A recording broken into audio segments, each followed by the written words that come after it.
All aboard, all aboard. Creating contemporary onboarding artifacts. Radical honesty, real results. The onboarding architects. We deconstruct the chaos. Reverse engineer what's rare. From first day failures to what truly connects. Welcome to All on Board. Well, today we're going to speak about the first week. First week is not an introduction, it's a test. What actually happens in your first 5 days and why most companies fail it. It's possible that this is happening right now in your organization. Somewhere someone has just accepted your offer. They are excited, but they're also watching. From the moment they're signed, have been running a quiet, continuous audit with the goal of answering this question. Does the company I am joining match the one that was sold during the interview? They're not yet producing, they're evaluating. And the silent question that runs from Monday morning to Friday afternoon in week 1 is not, how do I do the job? It's more, did I make the right call? A lot of organizations answer this question badly. Not because they are indifferent, but because they have no structured process for the first week at all. And remember, the first week is the most expensive week in the employee-employee relationship. So, make sure you have a structured process for it.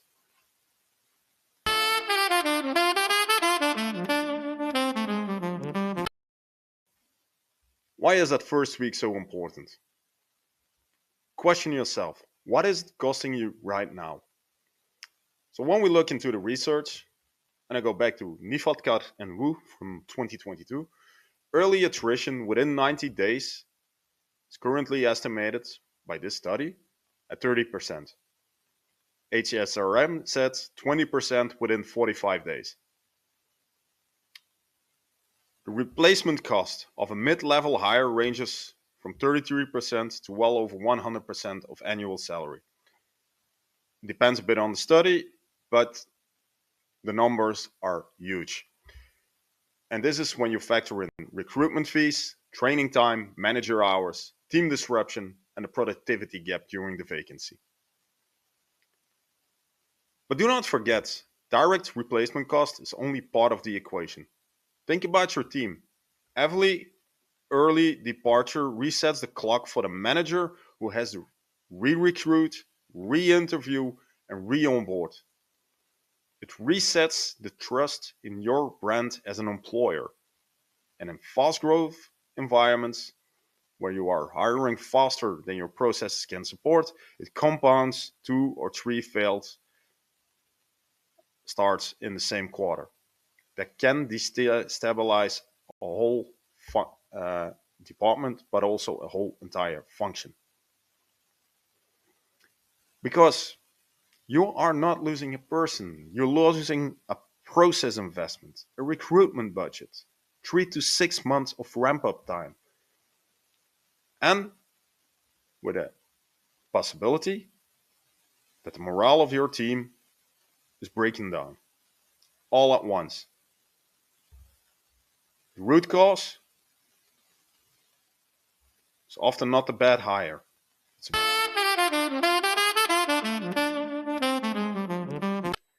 Before we dive deep into what a structured first week looks like, answer this honestly. When was the last time you went through your own onboarding process? You pretended to be a new hire. When did you last ask someone who joined 6 months ago what their first week actually felt like? Not in a survey, just a genuine human real-life conversation. If you're honest and your answer is never or a long time ago, you're running on a process blind. And this is supported by data. So what likely is happening in your organization right now is also shown by our own market research that half of respondents described feeling disoriented after onboarding. And that meant they weren't overwhelmed by too much information, but they had a sense of no direction because of too little structure. And the primary cause of that is not that you're not trying, it's that there is no clear ownership. Nobody clearly owns the first week. So, what does this mean? Well, your hiring manager spends week crafting a rigorous interview process. Your talent team writes careful job descriptions. Your leadership team invests real time in finding the right person. The moment the offer is signed, the structured thinking stops.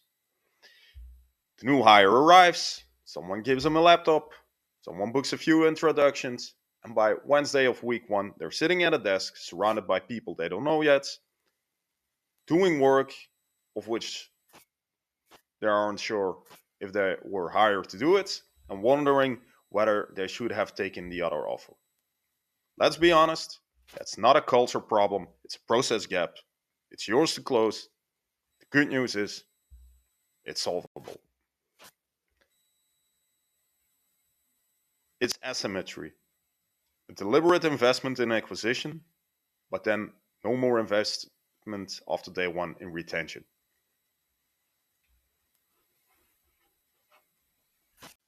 Effective onboarding is not a one-day event. It's a structured progression across 5 stages. The first week sits squarely across stages 2 and 3 of the All On Board framework. But it cannot succeed without what comes before it, and it sets up everything that comes after. So this is what the first week actually requires, stage by stage.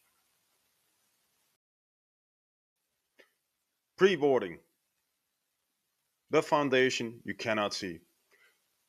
And a lot of leaders skip this and wonder why day one feels flat. It's a period between the offer acceptance and the first day. So Morrison and Robinson found out that in this period, it's the expectation that shape how an employee will interpret their entire employment experience. That those expectations are set before they even walk through the door. So that brings us back to a psychological contract, the unspoken set of mutual obligations between employer and employee. Those are formed in the pre-boarding window. Um, this is a difficult one because you don't want to be a covered contract, because human psychology also shows that covered contracts often lead to disappointment. In an onboarding context, if you go silent after signing, no message, no preparation, no schedule, your new hire fills the silence with anxiety, doubt, and other offers. So the pre-boarding minimum standard is make sure there is a personal welcome from the direct manager within 48 hours after signing. Make sure equipment is configured, access activated, credentials ready before day one. Try to complete administrative paperwork digitally before the new hire arrives. Make sure you assign a buddy and share a full designed first week schedule. Also, share cultural context, authentic stories, not a brochure. If you don't do this and you have an early leaver, chances are big this is your root cause. Day one, the signal. Day one is not a formality. It's a moment your organization shows its hand. Every detail communicates something, louder than any value poster possible. Are you serious about your people or not? So ask yourself, if you walked into your own company as a new hire tomorrow, what would you find? Is the desk ready? Access active? Does anyone you know you are starting? Because the operational baseline on day one is a non-negotiable. Equipment ready, access active, desk prepared, not in progress, just done. But that's the floor, your operational baseline. The emotional baseline determines whether someone comes back enthusiastic on day two or already is being cautious. Research shows that an early experience directly shapes new hire self-confidence and performance trajectory. What determines which direction that energy goes is almost entirely within your control. So your minimum standard, make sure the direct manager is present and available. Do not delegate it to HR. Make sure there is a structured day one schedule, no improvisation, genuine welcome from at least one senior leader, no calendar invites forwarded to the assistant. Make sure the body is introduced and accessible, and do an end of day check in. One question: how was it? What do you need? The check in will cost you 5 minutes and maybe a coffee, but it signals we are paying attention. You are not a case number here, and it can be one of the things that has the single highest return on investment you make in the entire first week. So, what I want to say is day one must be owned, must have an owner, one named person, defined checklist, defined closing check in. If there's no owner, there's no standard. If there's no standards, it's difficult to benchmark, to measure against, and to improve. The first week, 4 dimensions, one window.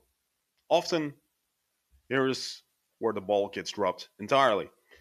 So day one went reasonably well, the laptop is working, somebody showed you where the toilet is, and then silence. Your new hire left to figure it out on his own. Here's a folder with policies. Shout if you need anything.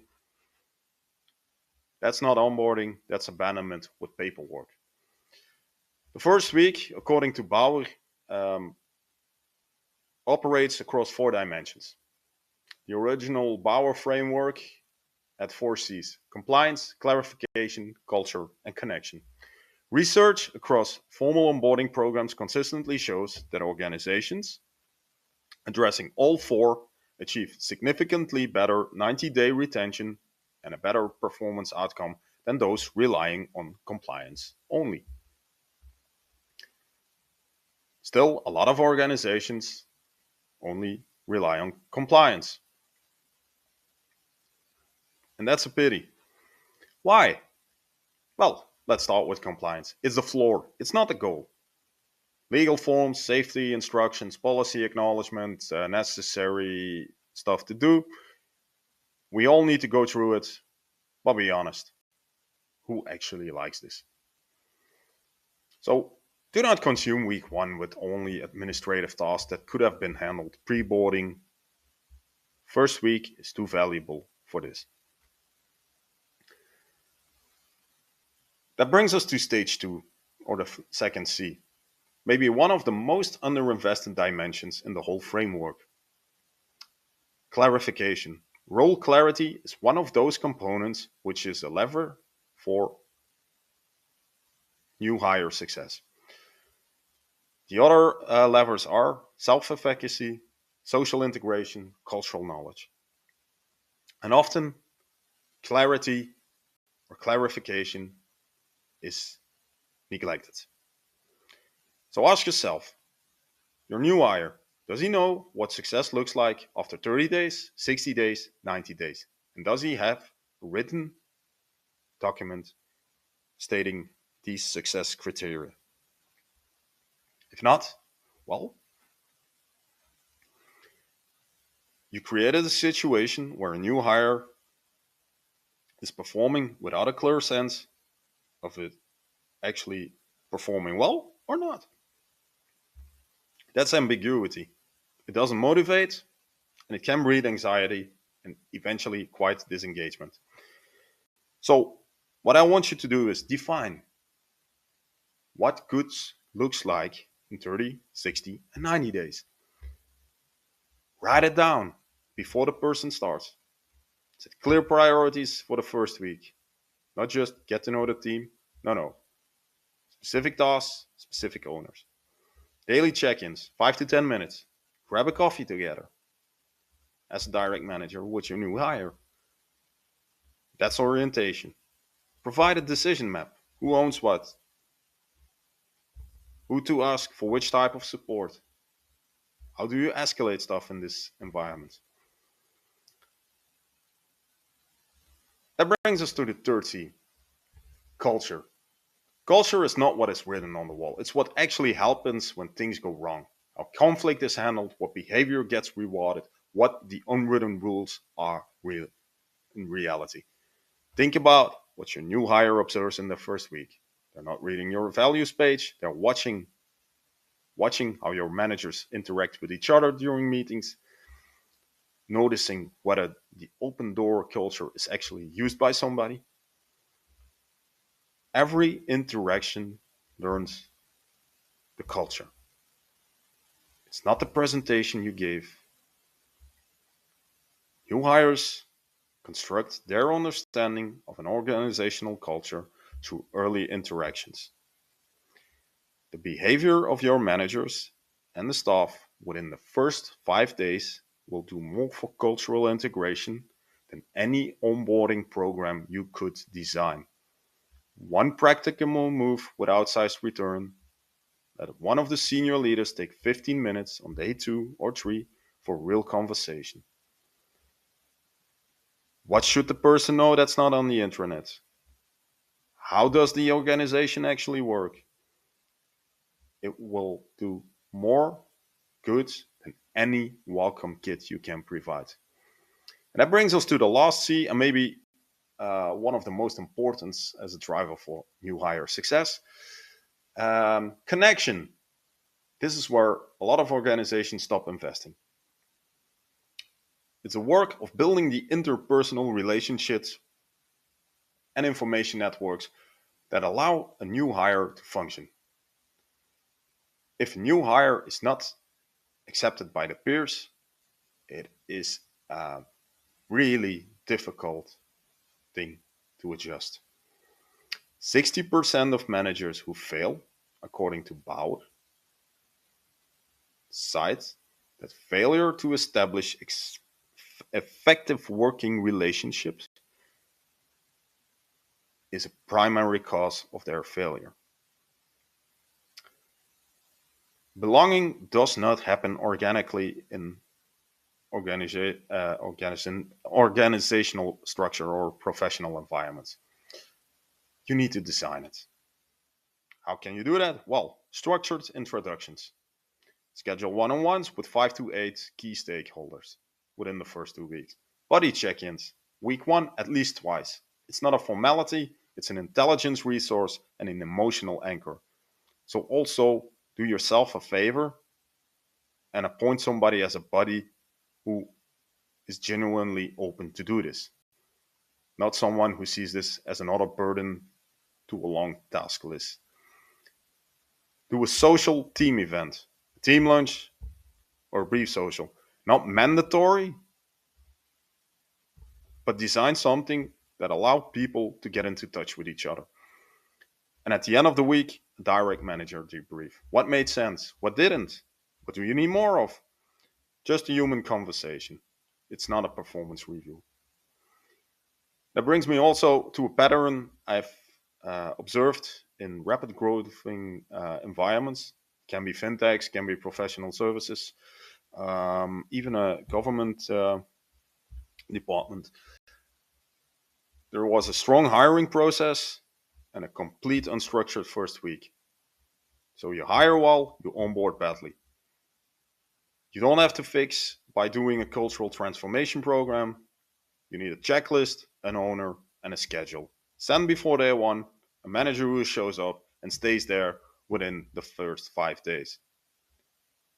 That's the thing.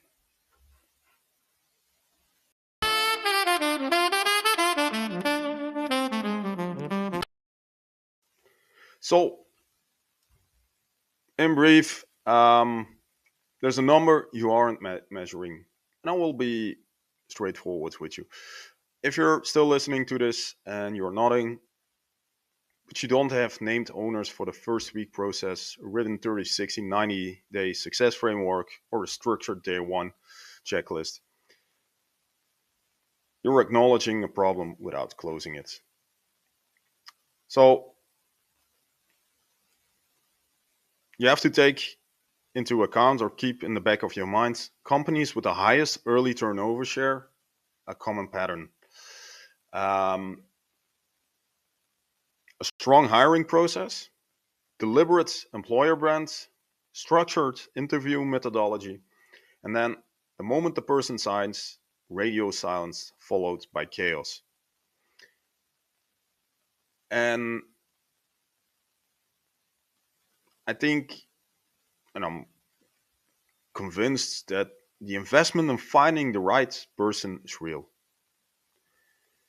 The investment in keeping them past day 90 in some organizations, and it's for you guys that I do this, is almost zero. It's that asymmetry where the money bleeds. So it's not a culture problem, it's not a management problem, it's a measurement problem and a systems problem. You do not track the cost of what happens between day 1 and day 90, so you have no pressure to fix it. A great start is half the work, and the other half is structure. Not magic, not culture decks, structure. You need a system, a process that runs consistently regardless of how busy the manager is or how fast you are scaling and growing. So find out what it's costing you.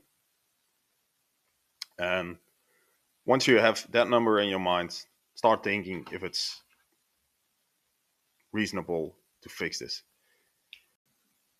Thank you for your attention. Have a great day, and I look forward to your comments. Ciao, and welcome to All On Board, the Onboarding Architects. Ciao.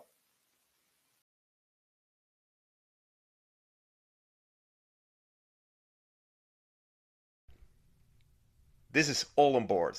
New episodes every week. If this helped, like the show, give it a thumbs up. Know somebody building or scaling a team?